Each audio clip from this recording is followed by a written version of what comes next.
Bienvenidos, conciudadanos todos, nuestros amados televidentes, a una nueva edición de En Familia con Despierta.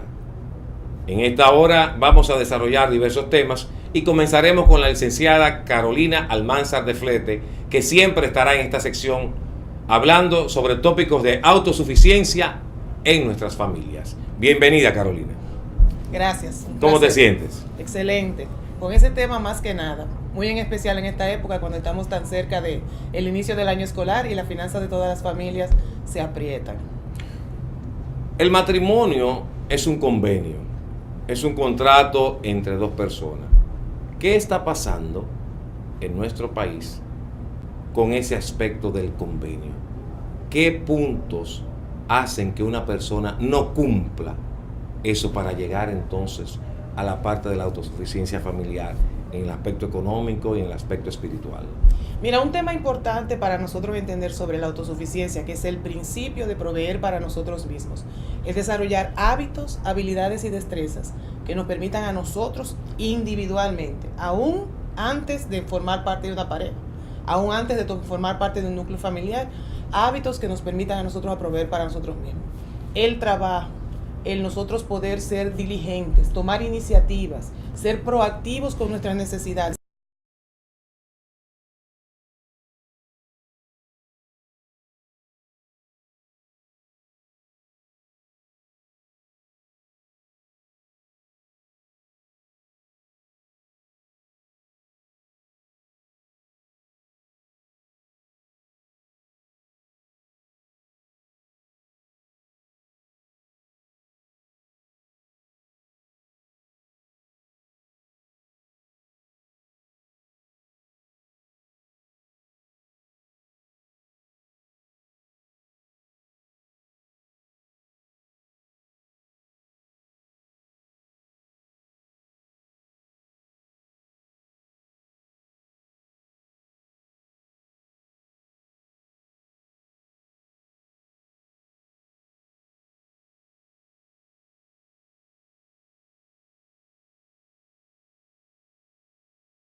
La mujer que dice, págame porque yo me lo merezco y yo te voy a sacar todo lo que yo pueda. Y también el tema de que al final muchos hombres entienden que están invirtiendo en una salida y no que están compartiendo unos gastos porque quieren tener una velada impresionante que puede terminar en una relación satisfactoria. Entonces, cuando tú tienes estos dos contrastes, tú tienes que tomar decisiones donde tú permites que la caballerosidad llegue hasta un punto, o donde tú dices, bueno, vamos a compartir gastos. No está instaurado en la mentalidad latinoamericana, y eso está bien. A mí me encanta que mi esposo me pague, a mí me gusta que me abran la puerta, a mí me gusta que me digan, déjame yo pedirte del menú, eso está muy chulo. Pero si al final de ese proceso los valores que se desarrollan son antivalores, pues yo prefiero que establezcamos un nuevo patrón basado en una armonía, no en un egoísmo, no en un tú me pagas o yo te pago, o mira, esto tiene que ser 50-50 o no es. No, ¿cómo tú estás esta noche? Yo invito, no te preocupes, o mira, págame tú, que me encanta que tú me pagues.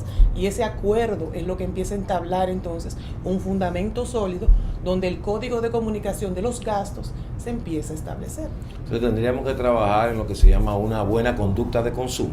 Número uno, la conducta de consumo, que es el primer paso después que somos pareja. Pero antes de ser pareja, nosotros tenemos que tener muy claro cómo son nuestras entradas y nuestras salidas y administrar un presupuesto correctamente. Cuando tú tienes eso establecido, cuando tienes establecido tus manejos de los créditos, cuando tienes establecido tu manejo de deudas, minimizarlas, establecer cuáles son prioridades, entras a la pareja y decimos, ¿cómo nosotros consumimos? ¿Cómo yo gasto el dinero y cómo lo gastas tú?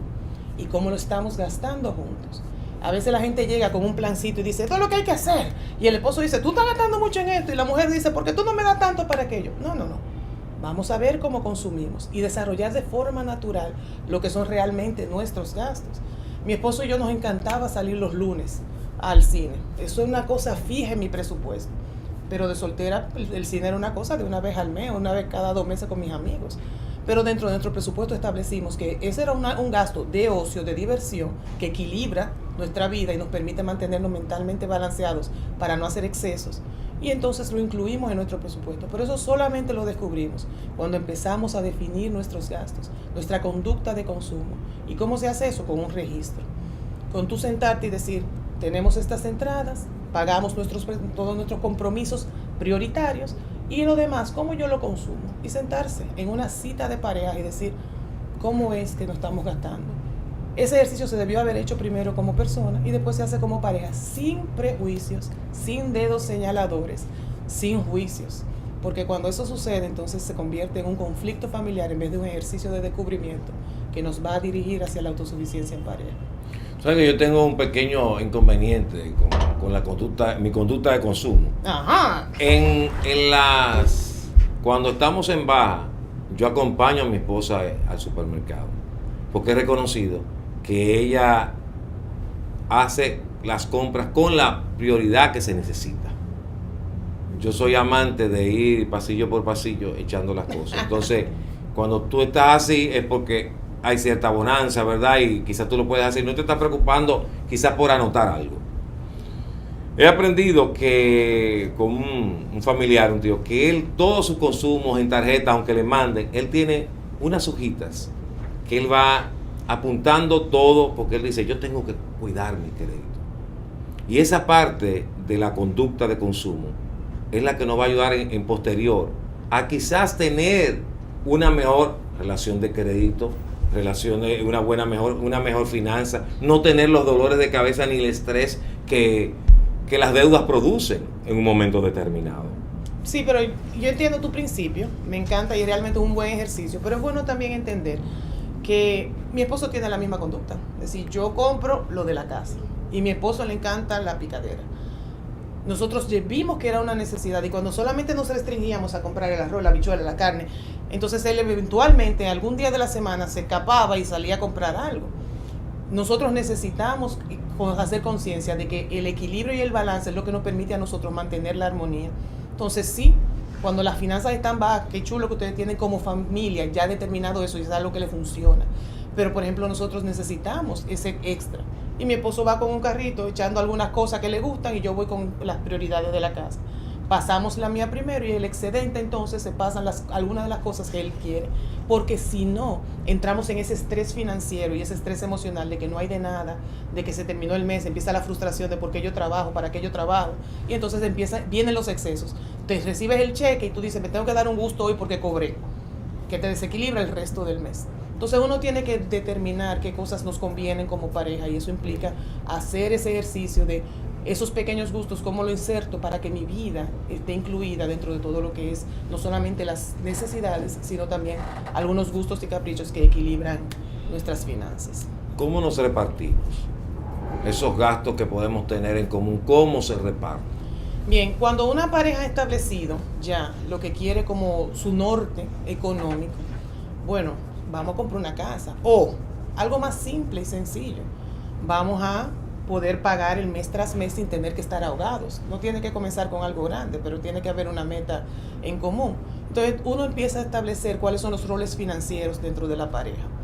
Muchas veces la gente entiende, bueno, unificamos nuestros gastos, nuestros ingresos, perdón, y todos esos ingresos están ahí y pagamos todo lo que hay que pagar y lo que sobra lo dividimos. Alguna gente no tiene la disciplina para eso y alguna gente no quiere que su pareja, no ha llegado al punto donde quiere que su pareja tenga el control absoluto de sus finanzas y que cuestione todos los gastos. Entonces, ¿qué es lo que se puede hacer? Bien, podemos comenzar, si no queremos comenzar con una finanza compartida, que es lo ideal, vamos a comenzar con qué pagas tú y qué puedo pagar yo. Si tus ingresos son mayores, estos gastos que son más relevantes en nuestro presupuesto familiar, págalo tú. Y a mí me tocan pagar estos otros que son menos relevantes. Y en esa proporción hay un equilibrio. Lo que sí tiene que haber una información compartida. Esto no puede ser un asunto de empezarte a pagar, te toca a ti, me toca a mí, o ve que yo no tengo. No. En mi caso, por ejemplo, yo pago la educación de mis hijos. Mi esposo se encarga de la casa, del alquiler, de la compra, porque sus ingresos son distintos a los míos. Cuando comenzamos como relación, las cosas eran distintas también y había otra tendencia. Pero se tiene que comenzar con un definir roles financieros, porque a lo largo de nuestra vida esos roles financieros pueden madurar. Después de un tiempo yo le dije, yo quiero pasar más tiempo con los niños y menos tiempo en la calle. Entonces, eso implica que tus ingresos aumenten y los míos disminuyan, o los que son míos tengan una mayor repercusión en precio y pueda yo aportar más. Entonces en ese plan empezamos los dos a hacer nuestra visión de vida. Él empezó a establecer su empresa, yo empecé a establecer mi consultoría privada y pudimos entonces yo tener más flexibilidad de tiempo, que disminuyó los gastos por una parte, y él tener entonces una mayor disposición de las economías. Pero tiene que haber una conversación sobre los roles financieros que pueden comenzar con compartidos, separados y eventualmente conjuntos, o en proyección hacia el plan futuro de la familia. Hay un dicho que dice que el que se casa, casa quiere, y en las escrituras habla de que dejará el hombre a su padre y a su madre y se unirá con su mujer en una sola carne. En la República Dominicana existe lo que yo llamo un paternalismo, o una especie de cordón umbilical que muchas veces no se corta. Entonces, ¿cómo podríamos ayudarnos a cortar ese cordón umbilical nosotros para tener una autosuficiencia? Porque de repente, no, yo tengo que ayudar a mi mamá, o mira que mi hermano no tiene dónde vivir, yo tengo que dejarlo que duerma aquí. O sea, ¿cómo se maneja eso? Porque de una u otra forma influye en nuestras finanzas. Sí.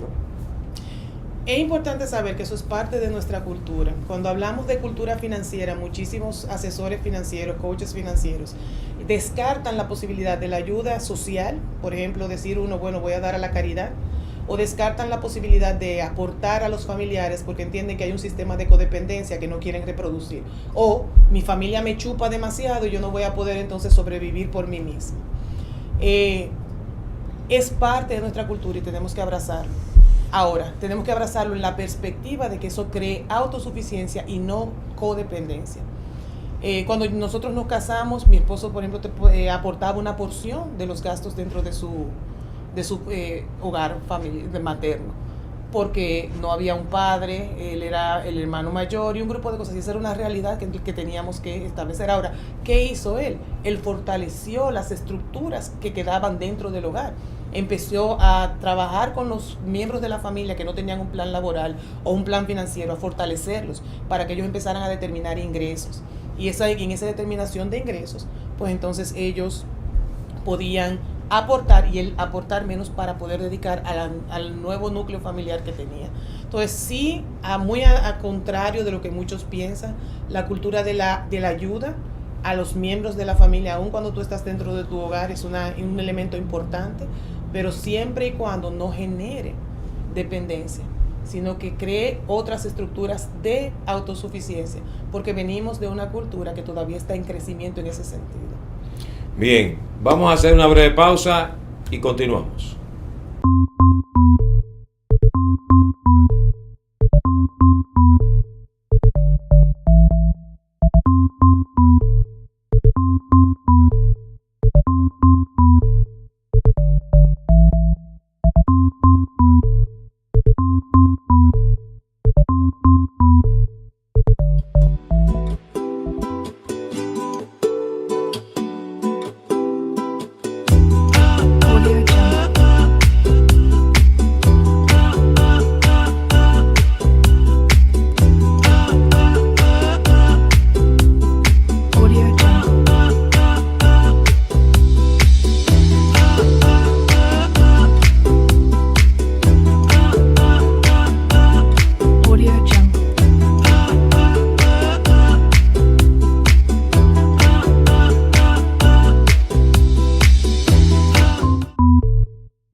Conciudadanos todos, una breve reflexión. Agradecemos al alcalde David Collado por el ejercicio que ha hecho desde sus inicios en la política, de ser un hombre que nunca ha apabullado a nadie, ni ha levantado ningún oprobio contra un oponente, pero sobre todo por la labor que está haciendo en la alcaldía de Santo Domingo, recuperando las aceras, recuperando los parques, recuperando los cementerios. Sobre todo es un hombre que aún en sus viajes utiliza su propio peculio para no llevar a las arcas de la alcaldía esos gastos. Gracias, David Collado, por ser un ejemplo para todos los políticos de la República Dominicana. Espero que no se canse ni que lo canse, y espero que siga su alcaldía funcionando más, trabajando en consenso, que aunque trabaja con un presidente que no es de su partido, busque el consenso. Gracias, porque con personas como usted el país se crece, y esperamos que siga hacia adelante y que nuestro gobierno le aumente un poquito el presupuesto, porque creemos que ese presupuesto asignado no es suficiente para mantener limpia una ciudad como esta. Lo único que he visto que usted quiere de nosotros es que no tiremos la basura a las calles, que busquemos los zafacones. Con ciudadanos, aprendamos a educarnos, a higienizarnos, porque la ciudad puede estar limpia, los camiones estén pasando, pero si tiramos la basura a la calle, entonces nosotros mismos estamos provocando esos focos de contaminación. Vemos como muchas veces se han restaurado las cañadas y de buenas a primeras la llenamos de basura, contaminándonos a nosotros mismos y donde vivimos. Llueve y lanzamos por la lluvia toda la basura para que la arrastre, y los invernales se tapan. No podemos hacer patria. Ningún alcalde podrá tener una eficiente labor si no tiene la ayuda de sus conciudadanos. Comencemos a educarnos, comencemos a tomar conciencia de que necesitamos una ciudad limpia, y hagamos como nuestro alcalde, que ha puesto alma, corazón y vida para la administración de esta ciudad. Muchas gracias.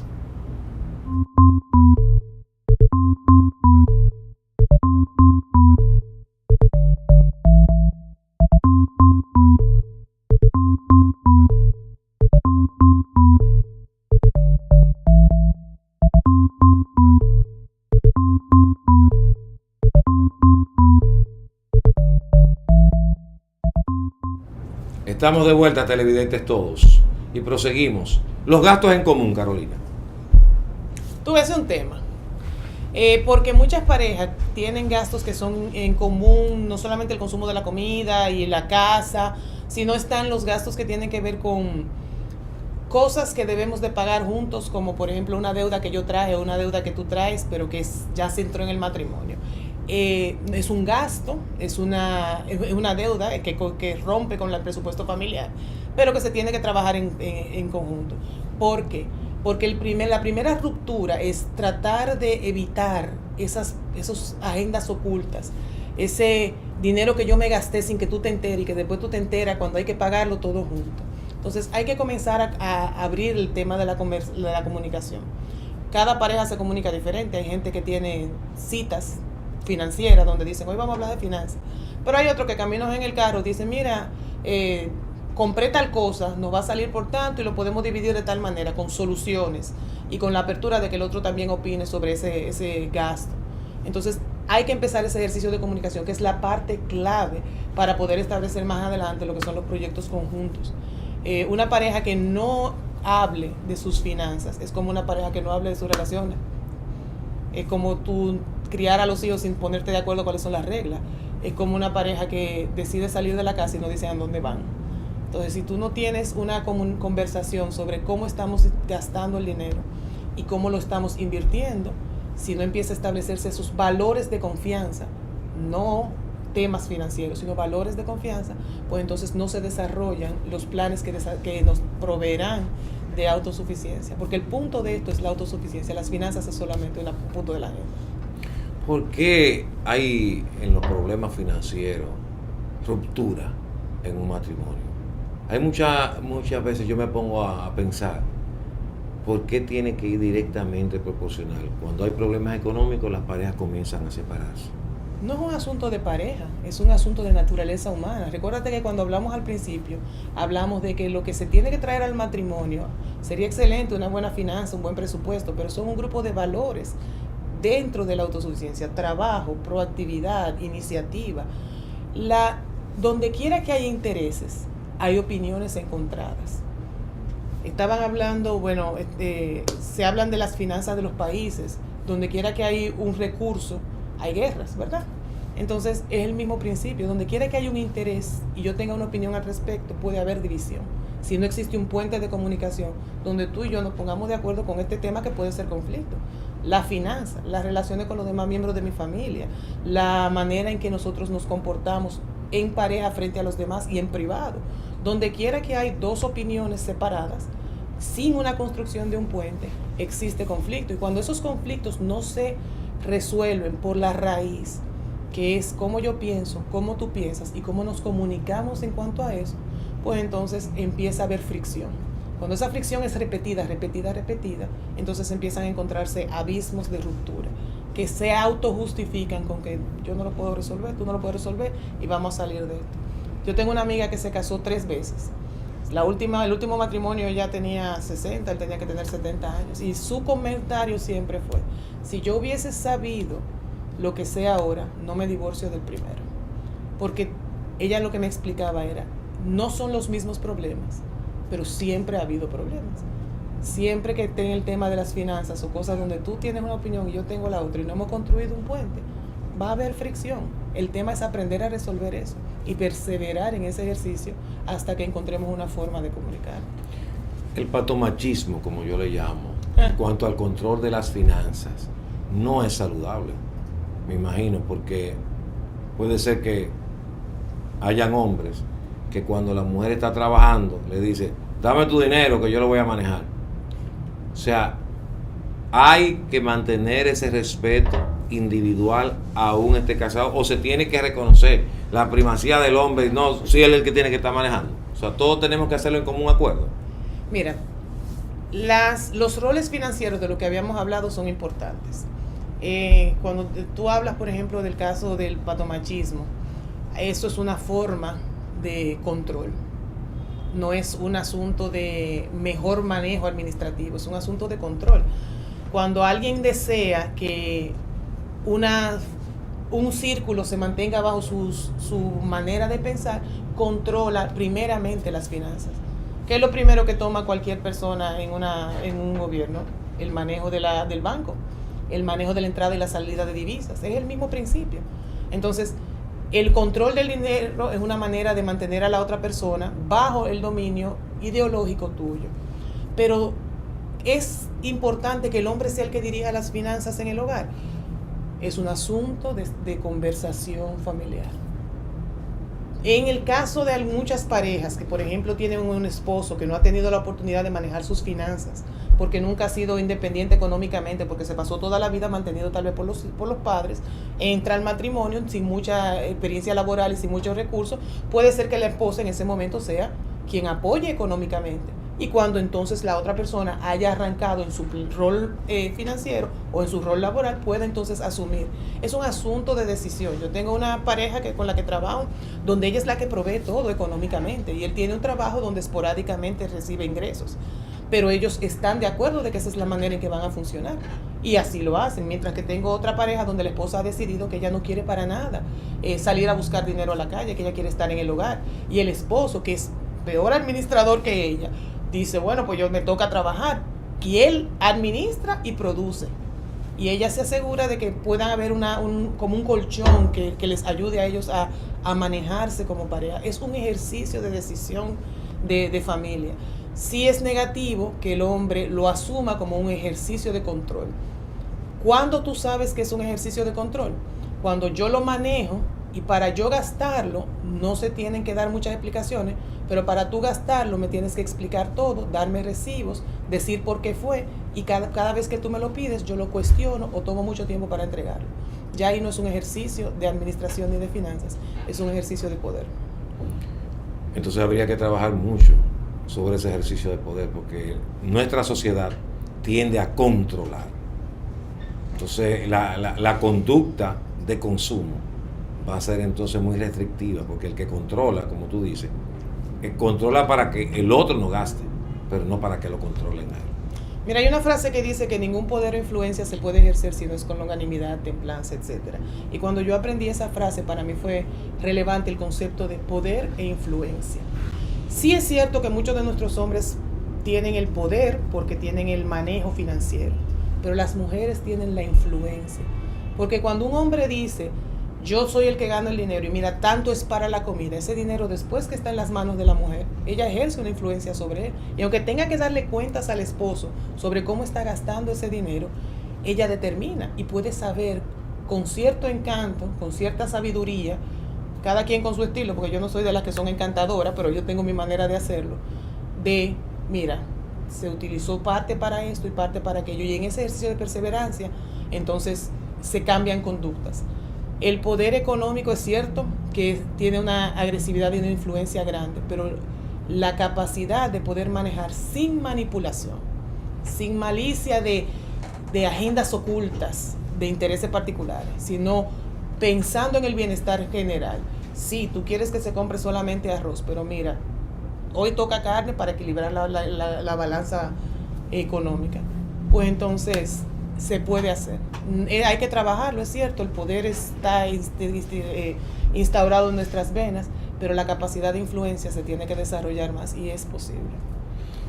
¿Qué consejo le podemos dar a nuestros televidentes sobre cómo comenzar ese propósito de autosuficiencia en el hogar? O de concertar entre los dos lo que van a hacer. ¿Qué consejo le podría dar?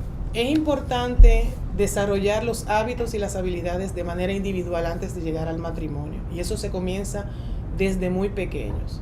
Tienes un niño de 8 años, tienes una niña de 5 años que tú quieres que sea autosuficiente y que tenga esa habilidad cuando llegue al matrimonio. Permítele tener 50 pesos en sus manos y que aprenda a administrarlo con tu acompañamiento. En ese ejercicio ellos van a desarrollar la capacidad de cálculo, de confianza, de inversión, de cómo se gasta el dinero en ocio, cómo se planifica. Cuando llegan a su adolescencia o llegan a ser jóvenes adultos, tienen un dinero que pueden manejar. Y entonces comienzan a conversar contigo sobre los gastos de la casa. Tú usas el teléfono mucho, te toca pagarlo, a ti te toca pagar tu celular. Y en esa conversación aprenden los hábitos de comunicación que cuando entran a la pareja van a tener. Si no es tu caso, si ya tú estás en la pareja con esa relación, ya estás con los hábitos que viniste, pues entonces siéntate contigo misma y haz ese ejercicio en tu espacio de poder y entonces comienza a cruzarlo a tu relación de pareja donde no haya roce. Nadie imponiendo sobre nadie, sino sencillamente el paso que podemos tomar es este pequeño, pues ese es el que tomamos. Y en eso se progresa eventualmente a los proyectos conjuntos que los van a desarrollar en autosuficiencia, en elevar a la siguiente generación y en poder elevar la calidad de vida que ustedes tienen para trabajar menos y vivir más. Bien, muchas gracias Carolina por tu intervención y gracias a los televidentes. Esperamos que continúen con nosotros con la nueva sección del programa. Volvemos en breve.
Muy buenas, suscriptores todos. Hoy empieza un nuevo episodio de En Familia con Despierta. En esta sección con el Pastor Campo, Advertencia a Venezuela. Bienvenido, Pastor.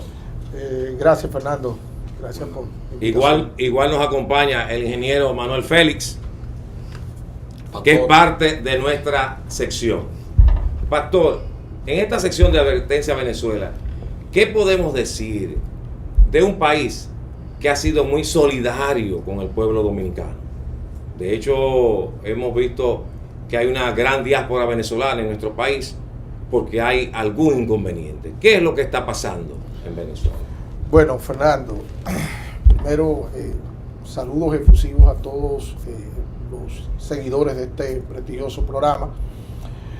Bien, en relación a esta pregunta, ¿verdad? Todos en Venezuela hemos aprendido a hablar el lenguaje de la política. Antes nadie se involucraba en eso. Y ahora hay una gran diáspora, no solamente acá en la República Dominicana, sino también en Colombia y todos los países circunvecinos a Venezuela. Entonces, Venezuela ahora, pues, en relación al tema que se está tratando o que vamos a tratar en este día de hoy, Venezuela es un país que hoy día es un país como fantasmagórico. O sea, nos hemos llevado una tremenda sorpresa, ¿verdad? En relación a lo que está pasando actualmente. O sea, estamos viendo una situación impresionante, ¿verdad? Y en relación a la República Dominicana, porque Venezuela en un tiempo fue un sueño dominicano, ¿ves? Así como Miami, daba igual ir a Miami que ir a Venezuela. Hoy día hay una reciprocidad hacia nosotros acá en la República Dominicana. Yo tengo unos más de 20 años viajando a este país, y este país ha sido bien acogedor, un país muy hermoso, la gente, su gente con nosotros, y de verdad hay un agradecimiento en relación a lo que está pasando en Venezuela, que estamos creyendo de que Dios va a ayudar a Venezuela. Con respecto a eso, Pastor, la diáspora venezolana está básicamente huyendo por la situación económica, porque no es menos cierto que quizás el régimen de su país ha tenido un cerco, ha bajado el petróleo, ustedes son creo que el cuarto país productor de petróleo, o se están conjugando las dos cosas, económico y la parte política. ¿Qué nos puede decir sobre eso? Sí, bueno, mira, en mi perspectiva, mi apreciación en relación a la diáspora, ¿verdad? Hay muchas cosas que están infiltradas en ese tema, porque en Venezuela hay un buen potencial profesional, ¿verdad? Y la crisis que el gobierno, o sea, para mí es mal llamada guerra económica. Yo veo otras cosas en relación en mi libertad de pensamientos. Yo veo otras cosas involucradas en esto. Veo absolutismo, autoritarismo y una naturaleza de régimen que se mueve en esto. Entonces Venezuela perdió como ese norte, ¿ves? Entonces la diáspora, mucha gente ha salido del país es buscando un refugio, buscando un sustento. Por ejemplo, yo que me la paso viajando, voy a Colombia y a otros países, veo como la gente, Fernando, hasta a pie en Colombia se van de una ciudad a otra, caminando 5 días para llegar a una ciudad, para buscar un trabajo, un refugio. Y Colombia no es un país para migrar, o sea, respetando a mis hermanos colombianos, pero no es un país para migrar. O sea, es un país que, digamos, sería circunstancial para la diáspora, pero no es un país para migrar. Entonces, la situación está tan tremenda, porque fíjate, hay que entender la diáspora desde este punto de vista. Venezuela, en un tiempo atrás, en la década de los 90, Venezuela estaba elevada en un salario, ¿verdad? En comparación al dólar. Estaban más de $400 por ahí al mes, tengo entendido. Ahora, hoy día, la caída de la moneda nos llevó a un subsuelo, ¿verdad?, de salario. Porque hoy un venezolano está ganando en moneda internacional $1.50.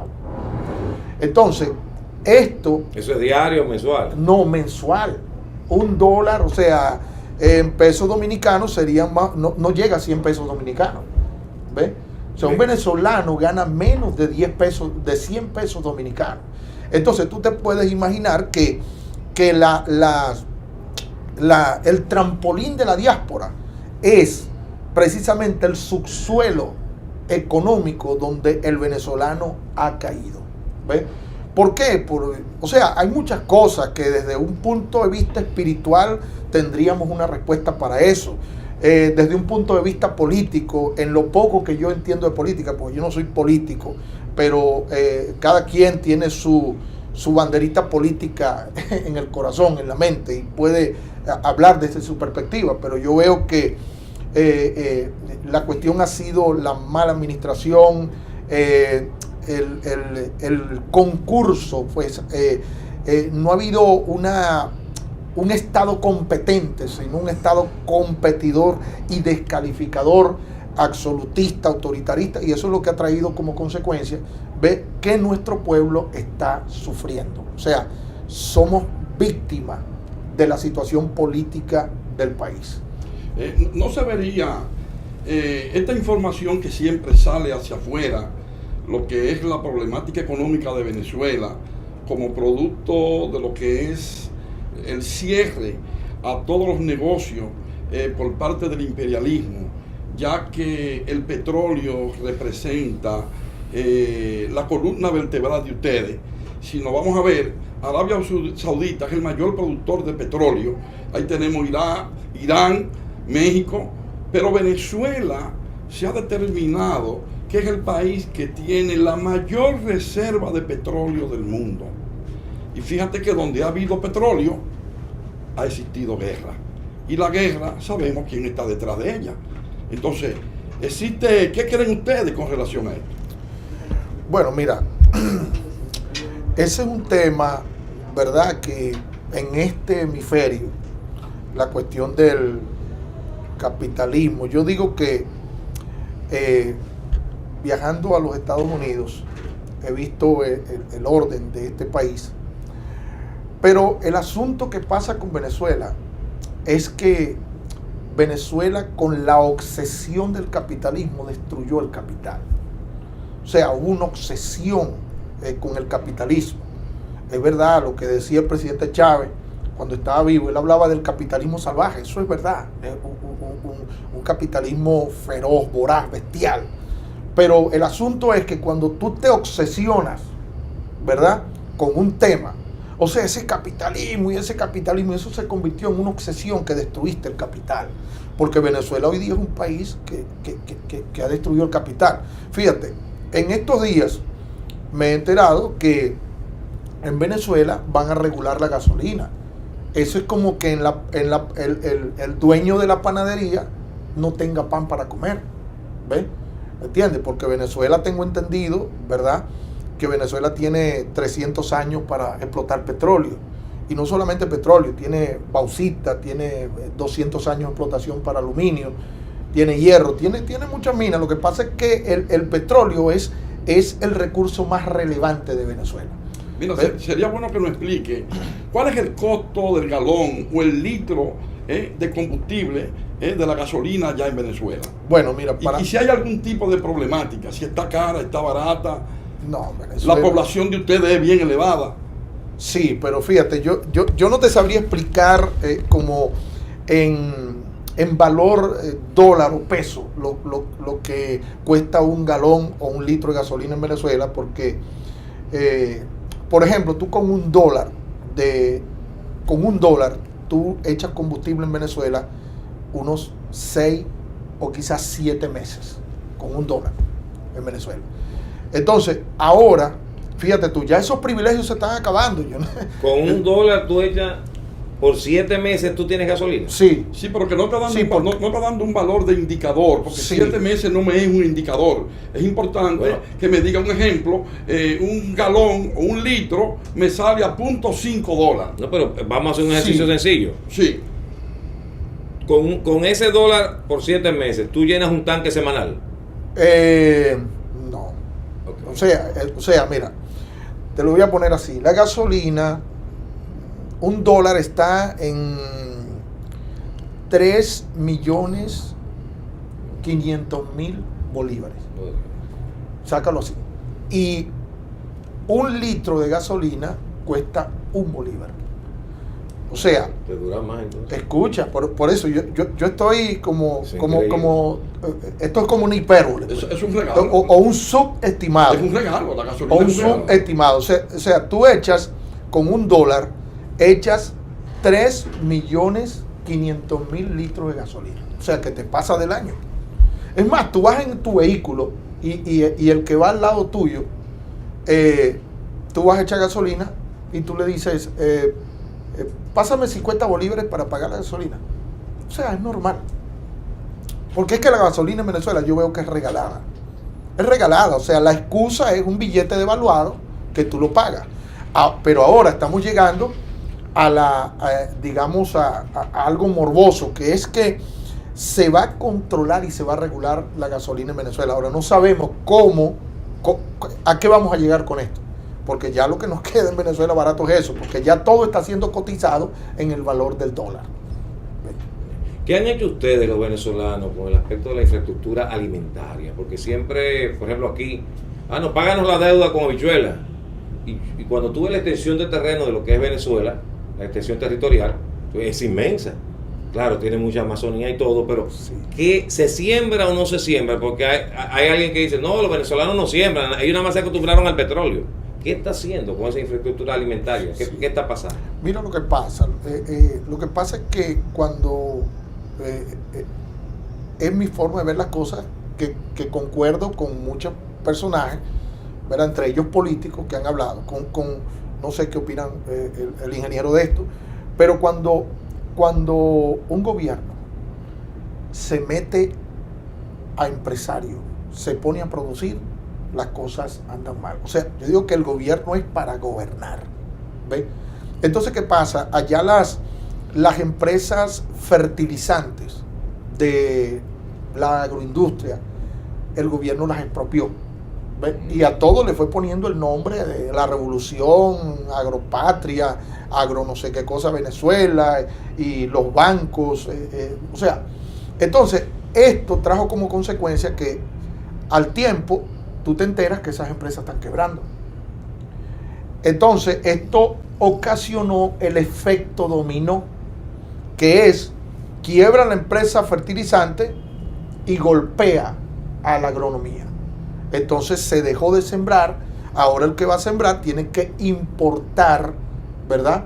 Tiene que importar fertilizantes, y los fertilizantes se importan en la moneda internacional, porque en Venezuela hay un fenómeno, que hay un dólar, ¿verdad?, preferencial del gobierno, ¿verdad?, que está dirigido a ciertos personajes. Y hay un dólar paralelo, que el dólar paralelo es el dólar protagonista de Venezuela, que es el verdadero, o sea, el dólar real de Venezuela es el dólar paralelo. Que está entre la oferta y la demanda. Es Y va correcto. a crear mayor inflación. Y tú compras internacionalmente con ese dólar. Entonces, cuando tú traes para producir, cuando vas a vender tu producto, el gobierno te sale al paso. ¿Ves? Tú no puedes vender ese producto. Entonces, una economía en un país quiebra cuando, por ejemplo, este celular salió por 200 pesos la producción, o sea, el costo de producción. Pero vienes tú como gobierno y me dices a mí, tienes que venderlo en 50 pesos. Claro. O sea, esto es aberrante, porque ¿cómo tú vas a vender una cuestión que, por ejemplo, el kilo de papa, tienes que pagar obrero, tienes que pagar fertilizante, tienes que pagar esto, tienes que pagar el transporte que la lleva, y los transportistas te están cobrando, ¿verdad?, en el estimado del dólar paralelo. Entonces, ¿qué sucede? cuando el gobierno te dice, mira, que esto, que la oligarquía, que no sé qué cosa, y comienza a manejar una serie de lenguaje intimidante, ¿verdad? Yo digo un lenguaje hechicero. Entonces, ¿qué pasa? Él tiene que bajar su cuestión y pierde su negocio, y el productor dice, no siembro más. ¿Y qué hace? Agarra a su muchachito, vende su cosa y se va del país. Miren, sufrir. Entramos en una pausa, pero queremos que nos hables un poco de la relación o los efectos de todo lo que estamos viendo en Venezuela como producto de lo que es la vida religiosa. Ok. Sí. Continuamos.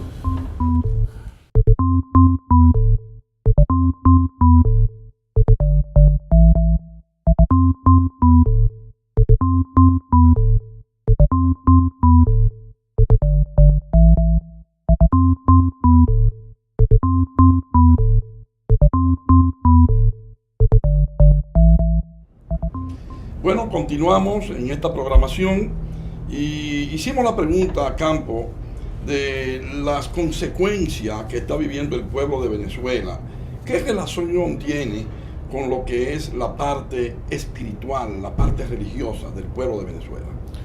Bueno, en relación a esta crisis, nosotros la iglesia, primero, bueno, hemos asumido esto como un desafío en el campo espiritual, ¿verdad? Segundo, la iglesia hemos abordado, si se quiere, un trabajo más hacia la obra social, porque una de las cosas que en Venezuela, ¿verdad? Hay que hablar de esta realidad, que Venezuela también está tocada en polarización en el ámbito iglesia, porque hay iglesias que están apoyando, ¿verdad? La gestión de gobierno. Pero ¿Qué tipo? Perdón. Sí. Cuando hablas de iglesia polarizada, son quizás, por ejemplo, hay católicas, hay protestantes, o sea, o están de bueno, dos partes. Ambos ámbitos. O sea, el ámbito católico, ¿verdad? Hay un sector que apoya la gestión de gobierno. Y en el ámbito evangélico, protestante, también hay otro sector que apoya la gestión de gobierno. ¿Entiendes? Entonces, pero mayormente la iglesia, generalmente, la iglesia tiene una posición en relación a esto. Nosotros hemos orado, como ya dije, y hemos asumido, ¿verdad?, un trabajo de servir a la comunidad sin contar con los recursos del gobierno. O sea, no acudimos, sino que con nuestros propios aportes. Por ejemplo, en el caso de nosotros, en el Ministerio Redima Internacional, nosotros levantamos un ministerio que se llama Redima Kids, donde estamos ayudando y estamos cooperando con muchos niños, ¿verdad?, en Venezuela. Hay lugares donde tenemos 80 niños que le damos alimentación, ¿ve? Y eso lo hacemos nosotros en cooperativa, ¿verdad?, con otras iglesias, pastores de diferentes ambientes, pues, del cristianismo. Entonces, y estamos empalmando porque hemos comenzado esta tarea de desafío. Entonces, nosotros hemos tratado de contradecir esta crisis, ¿verdad?, tratando de ayudar a las personas, ¿ves? Tratando de ayudar a las personas. Pero en relación al gobierno, la pregunta que usted hace, nosotros no somos vistos hasta ahora con una óptica de importancia, ¿verdad?, en la región y en relación a la política presente. Sí, pero ¿estará realmente Venezuela viviendo consecuencias desde el punto de vista generacional o desde el punto de vista de lo que es lo cultural religioso como país? ¿Qué tipo de aditamiento, qué tipo de cosas ha hecho Venezuela o hace Venezuela que muchas veces, muchas naciones también se van degradando? Ok, muy bien. Bueno, mire, desde hace años, ¿verdad?, nosotros en el ámbito espiritual hemos venido escuchando, ¿verdad?, acerca de esto, con pronósticos proféticos de que a Venezuela se le avecinaba esto. Yo me recuerdo, yo llegué a los caminos del Señor en la década de los 80 y en ese tiempo decía que venía una situación política en Venezuela donde los venezolanos iban a migrar, iban a sufrir mucho. Lo que pasa es que, mira, hay consecuencias. Tú haces una retrospectiva, 40 años de democracia, ¿verdad? Donde hubo mucho despilfarro, donde políticos inclusive llegaron a comprar islas en España, o sea, desfalcaron la nación. Y nosotros desde la perspectiva cristiana hemos creído y sostenemos que Dios opera en el plano de la justicia. O sea, cuando nosotros traspasamos los límites de la justicia, hay un derecho adquirido de retribución en Dios. Entonces, yo tengo mi apreciación personal acerca de esto. Que Venezuela está viviendo es una retribución adquirida a las injusticias que se cometieron en el pasado, ¿ve? Que enriquecieron a muchos políticos. O sea, por ejemplo, de los partidos tradicionales en Venezuela, como fueron AD y COPEI, que fueron unos partidos, ¿verdad?, donde hubo mucha corrupción, y los venezolanos que nos están escuchando, nos están viendo, ellos saben que fue así, ¿entiendes? Entonces, siempre era robos, desfalcos, cuestiones así por el estilo, y pienso que el gobierno de la Revolución Bolivariana fue una consecuencia, esto fue causativo a esos 40 años, ¿verdad?, de irritación política en Venezuela. Esto vino como consecuencia. Chávez vino porque tú hablas cuando, digamos, cuando el río está revuelto, los peces están a flor de agua, o sea, fáciles de pescar. Tú vienes a una persona y le prometes esto y le dices tantas cosas como se le dijo al pueblo venezolano, y bueno, el presidente Chávez vino y pescó en río revuelto, tanto así que deshidrató a la política tradicional. AD y COPEI quedaron deshidratados. Y yo digo una cosa, ingeniero, que uno, yo pienso en otros países, yo digo, Dios mío, que esto no le vaya a pasar en un país, porque cuando yo veo que la gente se queja y se queja y se queja y se queja, yo veo las aguas revueltas. Cualquiera que sale con un lenguaje, como en México, tú sabes que antes los venezolanos decían, cuando Chávez, no, que Chávez va a meter una dictadura, que va a haber esto, que se van a perpetuar en el poder. Los venezolanos decíamos, ¿verdad? Yo no lo decía, pero me voy a meter en el grupo porque soy venezolano. Venezuela no es Cuba. Y ahora resulta que Venezuela es peor que Cuba, porque el cubano promedio actualmente vive mejor que el venezolano. Los mexicanos acaban de lanzar la misma expresión. El mexicano no es, México no es Venezuela. No es verdad, pero no sabemos, ¿verdad? Porque a través de las quejas y de esta serie de cosas, entonces vino un gobierno diferente al gobierno tradicional. ¿Ve? No que yo esté de acuerdo con la injusticia de gobiernos tradicionales, pero tampoco uno puede irse a lo obsesivo y abrir la puerta a un ateísmo gubernamental. Volviendo, pastor, ¿qué porcentaje de los venezolanos se puede considerar como contrario al gobierno que ya está establecido? ¿Un 50, un 30, un 40? Más de un 80%. Más de un 80%. Sí, sí. ¿Cómo es posible que más de un 80% esté contra el gobierno y permanezca ese gobierno? Bueno, primero te diré esto, Fernando. El pueblo venezolano ya no tiene fuerzas para salir a la calle o manifestar. El pueblo venezolano ahora mismo sale a la calle es para ver qué consigue de comer. Es una población deshidratada. ¿Ves? Uno, tuviste que al principio eran tremendas marchas y esto y el otro. Y yo me he dado cuenta que marchas a este respecto no solucionan nada. ¿Verdad? Pero acaban de pasar unas elecciones. Sí. ¿El ausentismo qué nivel tuvo? Creo que estuvo por ahí como en el 60, por ahí. Entonces, Sí. si el único derecho que tiene ese pueblo deshidratado es el voto, Sí. si ese 60 que no fue, hubiese hecho, ¿hubiera habido algún cambio?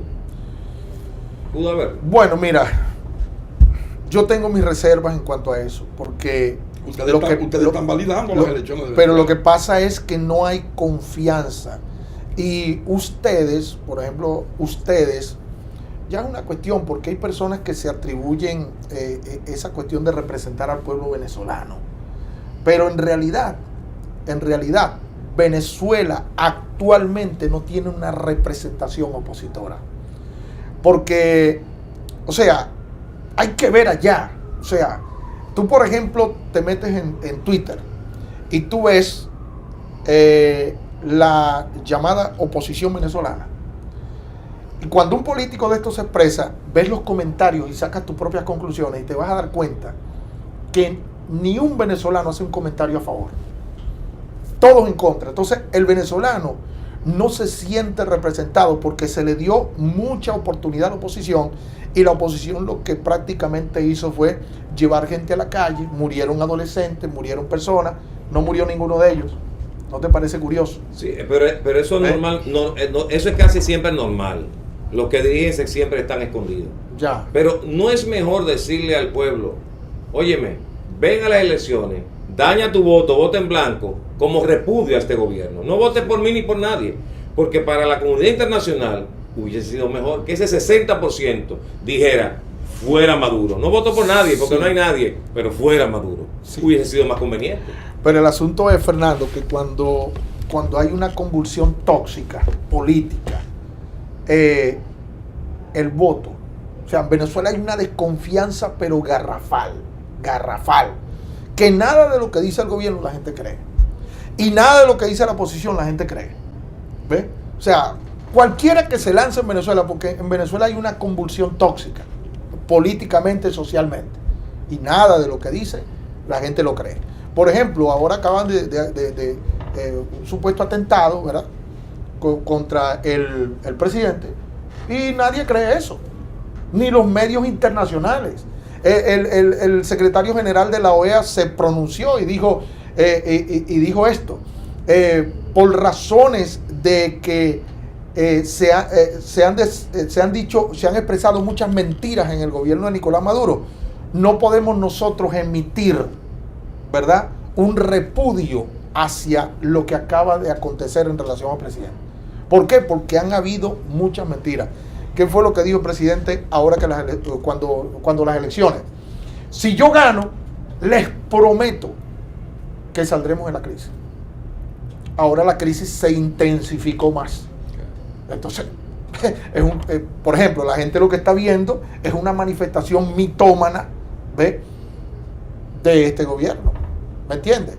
Entonces nosotros oramos por el presidente y oramos porque ese es el llamado que tenemos nosotros.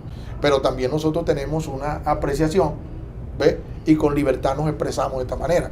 O sea, este gobierno ha creado una desconfianza y la oposición, o sea, que es una cosa impresionante. El pueblo de Venezuela prácticamente está solo.